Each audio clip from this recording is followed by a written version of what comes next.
Welcome back. You're watching NewsX. I'm Meenakshi Upreti. Millions of cases and deaths have been reported in China on a daily basis. Their hospitals are overwhelmed, crematoriums are full, and vaccines are ineffective. India, on the other hand, is reporting less than 200 cases on a daily basis. Most of our population is vaccinated, and rather effectively so.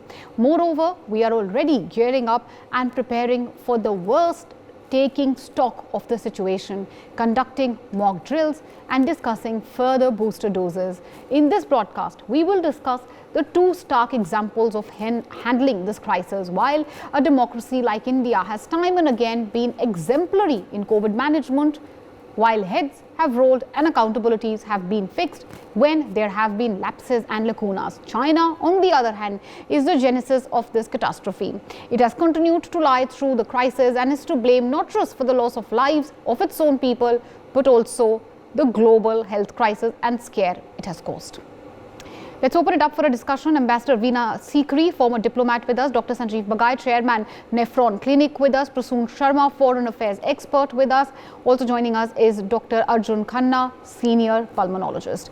I welcome all of you, ladies and gentlemen. Thank you for joining us on NewsX. Starting first of all with you, Ambassador Sikri. It goes without saying, ma'am, there is a lesson when it comes to handling the coronavirus pandemic, which the world can learn from India. Look at our inoculation drive. 200 plus crore people have managed to get 2 doses of the vaccine. We have been effectively able to control the spread of coronavirus, and in sharp contrast, in a juxtaposition, lies China. It's very obvious, goes without saying, China needs to stop being in denial, needs to learn from India. Yes, I think that there are several lessons on this that we can learn on how not to do things from the authoritarian and purely non-democratic fashion in which China has implemented things. They have shown complete administrative ineptitude. I mean, in the very beginning in 2020, when the virus came, they tried to even hide the fact that it originated in the Wuhan laboratory. After hiding the fact very unsuccessfully, because now everywhere it's known as the Chinese virus, they were completely irresponsible globally by allowing infected patients to travel abroad all over Europe. The virus went first to Italy and then spread very rapidly all over the world. And there were very little restrictions on these. The Chinese government did not realize the seriousness of the virus. The third point is that their ineptitude in manufacturing inadequate vaccines. So the scientific ineptitude would not have expected from China, thinking that they have the very best in science and technology. But certainly the vaccine that they had prepared, the Sinopharm or SinoVac or whatever, proved to be very ineffective, less than 50% effectiveness. And as a result of that, they decided to have this completely rigid zero COVID policy. Now, this zero COVID policy was absolutely rigid when the rest of the world was thinking of how to adapt, to adjust, to accommodate the virus, to see whether human beings and the virus could adjust with each other and at the same time continue economic activity without endangering human health. The Chinese system decided to block off completely, tried to hold the virus in a room, which as we know is completely impossible.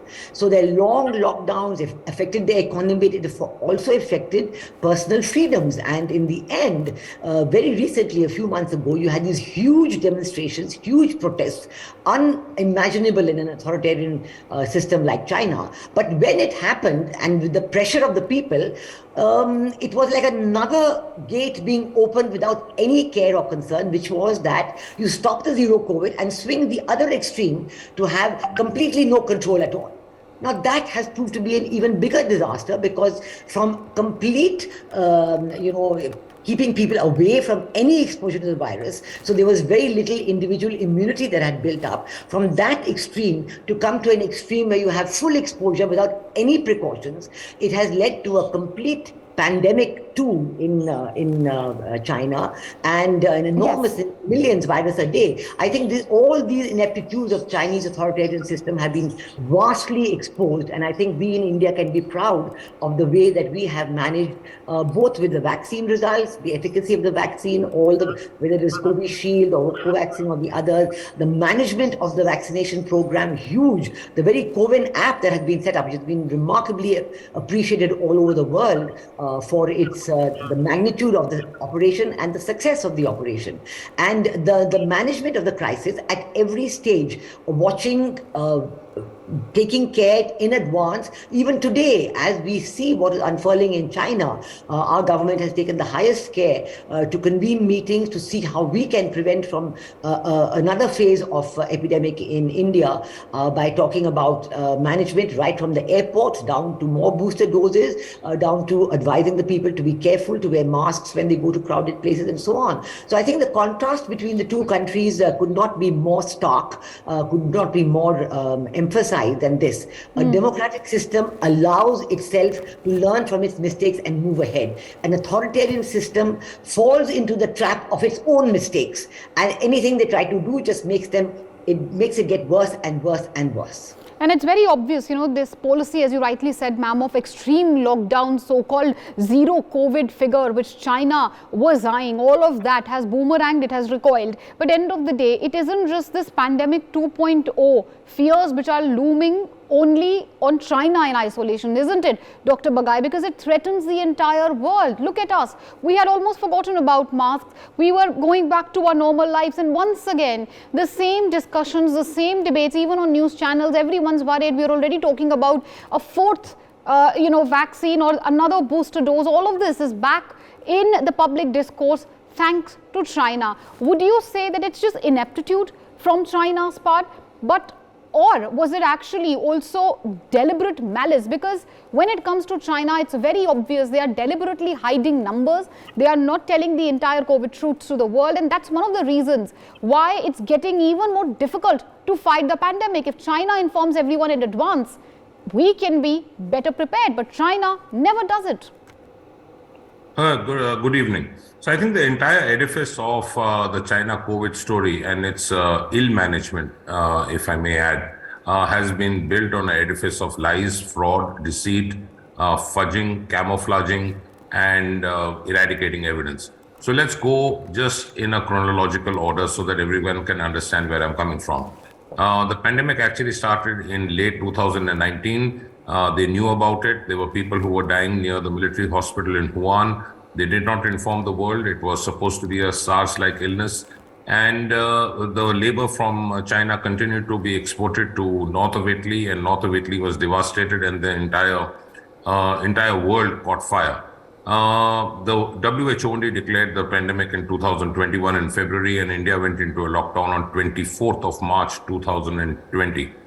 Having said that, they till date have not allowed a neutral, unbiased audit and an investigation to see the cause. I must add that this is not a local Chinese issue or a health policy decision of one nation. This is a global pandemic in which one country's mistake can actually eradicate millions of lives all over the world like it has done. They till date have not shared fair numbers. They keep talking on some of your shows. Even yesterday I was there, in which some particular study to show that they have managed COVID well. Well, statistics lie depending upon the wrong data you feed in. They have even stopped counting the fair number of deaths, and now they have stopped the genomic testing, and now they have stopped broadcasting the numbers. So if we don't have the numbers, we don't have the genomic sequence. This is a complete man-made catastrophe which China has done then and even now. Their entire approach of COVID management has been unscientific and bizarre. Their vaccines to begin with were substandard. All of us have voiced this opinion on multiple platforms right from the beginning 2 years back. To begin with, the efficacy of vaccine was below par, below 50%. And now come the Omicron sublineages and the new strains of XBB, which is supposed to be the most immune evasive, and BF.7. Their efficacy is down to below 20. There are lots of multicentric trials and Cochrane data which has proven that. Their citizens, in terms of vaccination, were largely unvaccinated or poorly vaccinated, non-boosted. This prolonged lockdown, I must add what we call a zero COVID policy, is foolish to say the best. The reason is the lockdown is only done worldwide to get your medical infrastructure and government protocols ready. That's generally in the first couple of months in the first year of a pandemic. Not in the third year. What this has actually done is this has kept the population away from developing cross-infection immunity or cross-neutralizing antibodies and herd or community acquired immunity. This is really unfair on the population. Innocent citizens in China are dying, and I don't think anyone would be proud to say that I'm born in China. China has to be held accountable financially, socially, morally, ethically. They have been the global outliers, and I will go to the extent of saying China must be declared as a global quarantine zone. Isolate them completely. Right, and that's a very big point which you are making, sir. At this point of time, if we could also bring in Prasoon Sharma. Prasoon, Dr. Bagai, of course, making a very strong pitch against China. It's time, he says, that China should be declared a quarantine zone and they should be isolated completely. Many would even agree with this, considering China has been fudging facts when it comes to COVID. They have been jeopardizing the lives of not just the neighboring countries but the world, and we've seen that pattern really from the beginning of the pandemic. Do you think it's time now we make China pay for its crimes? We fix COVID accountability. China is being spreading canards, lies around COVID. Is it time that China is isolated? No travel from China perhaps should be allowed. Is it a possibility? I think we should now look on a larger picture, the dichotomy of Western world. Even if you do this, closing connections with China, but the real facts are that still we are dependent as a world for the APIs and heavy industries and telecom and IT manufacturing.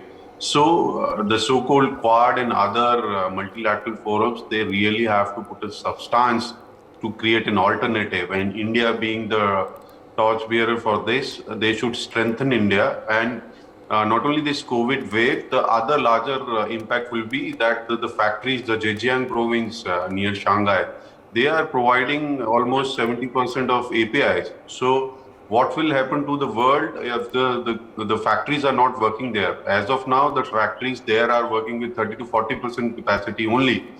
So as the data shows, like 18% of population infected in first 20 days. But the lunar year is coming, or the Chinese New Year is coming, and there will be a mass travel.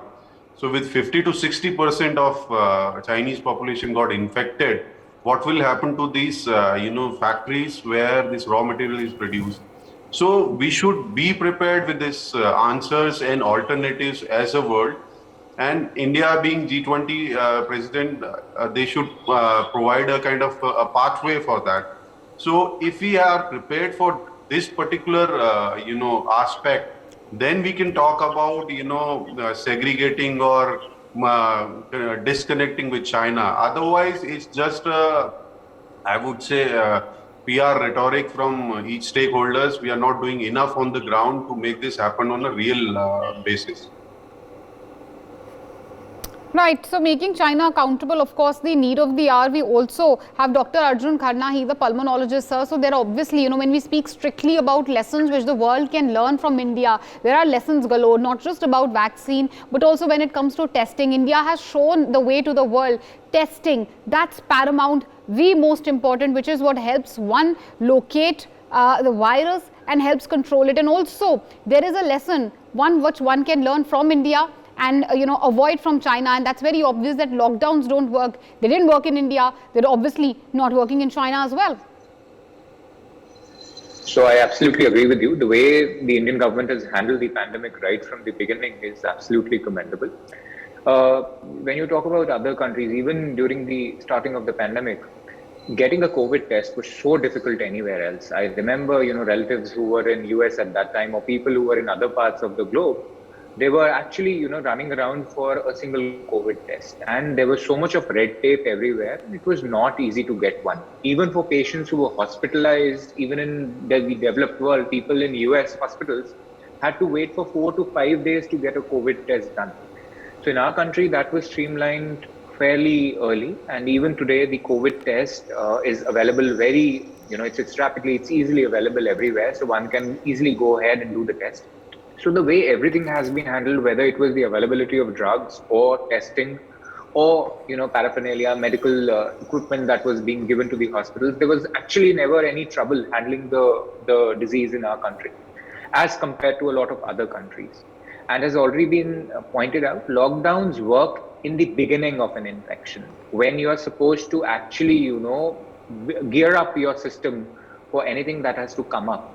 Now, going into a lockdown at this point in time, whether China does it or any other country does it, it really doesn't make any sense. We all now know how to handle this disease. We probably have become wiser. Our ICUs, our hospitals, our health setup is now more well equipped to handle this infection. So as of now, there is absolutely no reason why any country, including China, should look forward or look to a lockdown as a solution. It really doesn't make any sense right now. Well, absolutely. And, if you just take this forward, and the former ambassador, ma'am, if you could come in here, you were earlier talking about the lessons which the world, perhaps even China, can learn from India. Has India become the hope of the world when it comes to countering the COVID pandemic? We've seen nightmarish waves, ma'am, of the pandemic in our country, but eventually, in a matter of months, positivity rate had come down to 2 to 3% in most of the metropolitans. End of the day, it's a testimony, the fact that we are not seeing a phenomenal rise in COVID cases till now. All of this obviously a testimony of the steps, the right direction in which the country moved and was able to handle and take care of the pandemic. Yes, certainly I can say this with great confidence, that there is great admiration in other parts of the world for the way in which India has handled the pandemic. Not only our neighboring countries, but also countries of the West. Because not only we handled the pandemic in the vaccination and the preparing the people, advising them, making them part of the whole campaign, making them stakeholders, giving them public interest advice on how to tackle the pandemic. But also we were willing to share this with our neighboring countries. We were able to give vaccines to our neighboring countries, to countries in Africa and Latin America who were in dire need of the vaccine at that time. We were prepared to share it, keeping, of course, the interests of the Indian people at the highest, number one, but still at the same time saying we must share this so that humanity can meet this challenge. This has been greatly appreciated and people have not forgotten that. And then when people come to India, and as Dr. Khanna just said, when they see how smoothly the vaccination campaign is operating and how people can access vaccinations, whether it is booster or initial doses, very easily, and the way in which information technology, the digital technology has been brought in to support India's handling of the vaccine in all aspects, whether it is the COVID app or it is the vaccine campaign, this has drawn admiration from all over the world, because the COVID app is something that has not been repeated anywhere in the world. We had this very interesting example of our foreign minister was entering a restaurant in New York with his son, and his son lives there, so he had the local little piece of paper on which it was written that he's vaccinated. But our Indian foreign minister had it on his computer, on his iPhone, that look, this is it, it's from the COVID app. The comparison was so stark that here India has got IT to support every individual in the country can use their iPhone, their smartphone to tackle this, to show the results of what they have, what vaccination they have. But other countries cannot. So the comparison has been very stark. But I think that we have to now prepare, as we are doing, for the next phase. And we don't know what will happen, because we already have one Indian citizen who returned from China who's been infected with the vaccine, with the virus, and he's brought it back from China. So obviously there's a need for a great deal of care, but I do know that the way in which the government is tackling it, it shows that we will be able to manage this very well, because we already are there at the airports to check people who are coming in. We have already nominated countries, including China, from whom special checking will be done and who will be in the special category. So we've taken all the precautions, but I think the exposure, the poor exposure it has given to China, this is absolutely irretrievable for the Chinese. Within weeks of Xi Jinping being given his third term, he has to reverse his policy. He declared a zero COVID policy at the party Congress. He had to reverse it within 3 or 4 weeks of that. Completely. And to the extent that now it's showing up how poorly even the reversal is being done. The hospital, the medical system is not ready, despite this strong lockdown. The medical system, the emergency systems, the doctors, they're not ready to tackle this, and they're all worried. The world is worried. And you're right about that, ma'am. And Dr. Bagai, just to take this forward, as far as China is concerned, its utter failure in managing the pandemic is now for the world to see. Very unfortunate that millions of people are losing their life. But it seems to be very obvious that Xi Jinping's policies, so-called zero COVID policy, these extreme lockdowns seem to have backfired on the communist regime. Obviously, if there is a lesson for the world to learn from India, the world also is learning and seeing from China what not to do, how not to handle the pandemic, isn't it, sir? Absolutely. I think this is a textbook picture of how not to manage an infectious disease outbreak. They have failed administratively and scientifically, medically on all fronts, and comprehensively, I must add. But having said that, this is actually what I call as a fulcrum moment for India. Now, we have lost a lot of innocent lives, more than 5 lakhs. We've lost more than 2,500 doctors in this fight in the last 2 years. But with every adverse event, there lies a huge opportunity. And I think India has seized that. It's a wake-up call. We have started doubling up our medical seats. It's a little known fact to a common person that we have increased our undergrad medical seats by almost 80%, our postgrad medical seats by 87%. We are now manufacturing ventilators, medical devices, implants, which earlier we were not doing.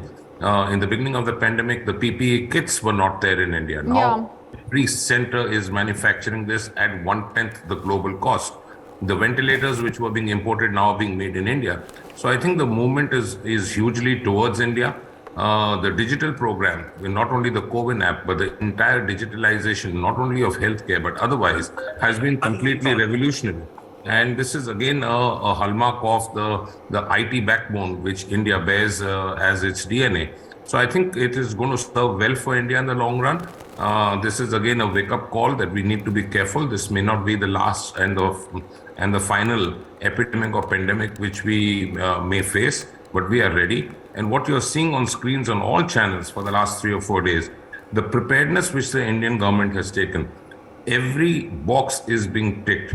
The infrastructure, the bed, the oxygen supply, the consumable, the disposables, the vaccines, now the intranasal vaccine. We don't want to face the terrible mess which was there during the Delta wave. So I think we are ready. Absolutely. In India is working in the right direction, sir. We've already started mock drills. The health minister has already taken multiple meetings at a time when cases are at an all-time low, when there is just an alarm coming from the side of China, considering there is a massive uptick in cases there. Obviously, China's policies is not worked.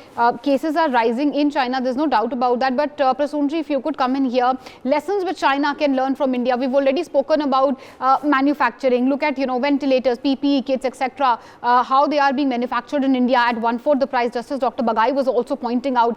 But when we speak of, the use of digital technology, that's where India has shown the way to the world, isn't it? Who could have thought that in a developing country, there's going to be an app like COVID, where just about everyone, crores of people, the entire population could log in, not only, of course, book slots, download, once they get vaccinated, download their forms and everything. All of this would happen online. Obviously, when it comes to using technology, using the power of IT, there also India has shown the way to the world as to how it can be channeled for good, how it can be channeled to tackle something as big like this pandemic. I think the biggest learning which China can take from India is that the value of democratic, in the war of narrative, our leader, Prime Minister Modi, is very apt in connecting to the 1 billion population. He was direct, he was always there to communicate, and before making any protocols or any regulations related to lockdown and all, there was a clear communication, and there was a direct, updates from the government, whether it's data or whether it's a vaccination center. So now in the war of narratives of democracy versus atrocity, Chinese style democracy, what they say. So it's a time to expand this democratic value and our leaders, expertise in connecting with the people. So we can expand like digitally also our COVID app. Maybe we can propose to our allies like Japan, France, Korea, which is now affected by the current wave in China. And we can push all the other allies or multilateral forums to start sharing the data digitally of these infections, so that we have a platform, CoWIN, which can help, handle all such kind of data in a large volume. And if we can create this as a global platform, which can safeguard all our allies and also allow, free travel and, trade. This can be a kind of setting up a larger narrative means we can expect from leader like Prime Minister Modi.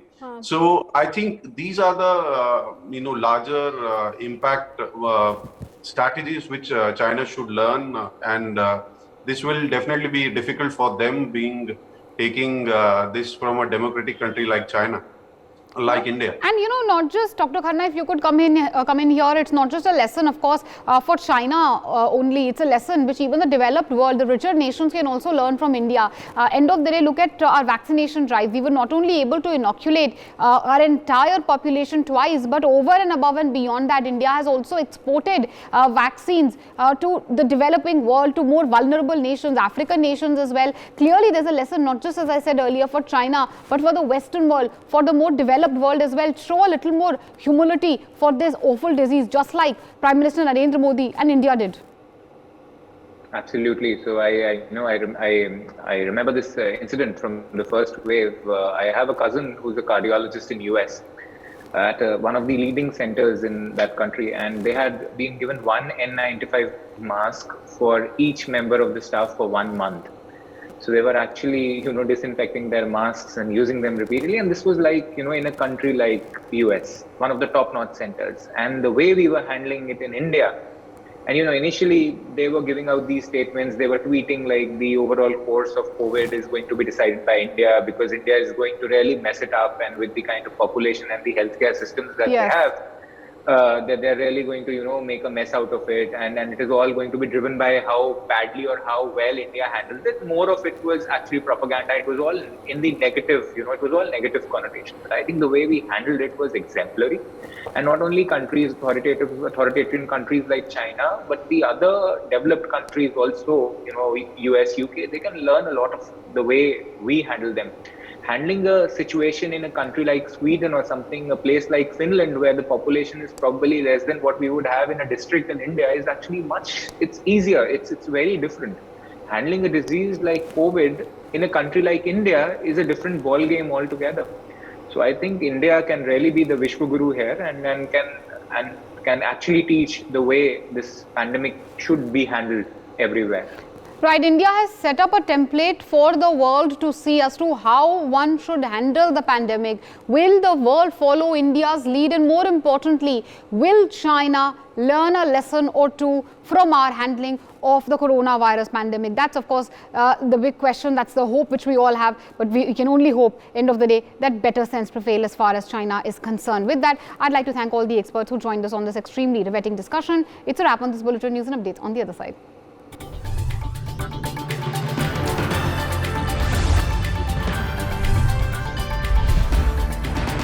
For more such videos, subscribe to the NewsX YouTube channel, hit the bell icon.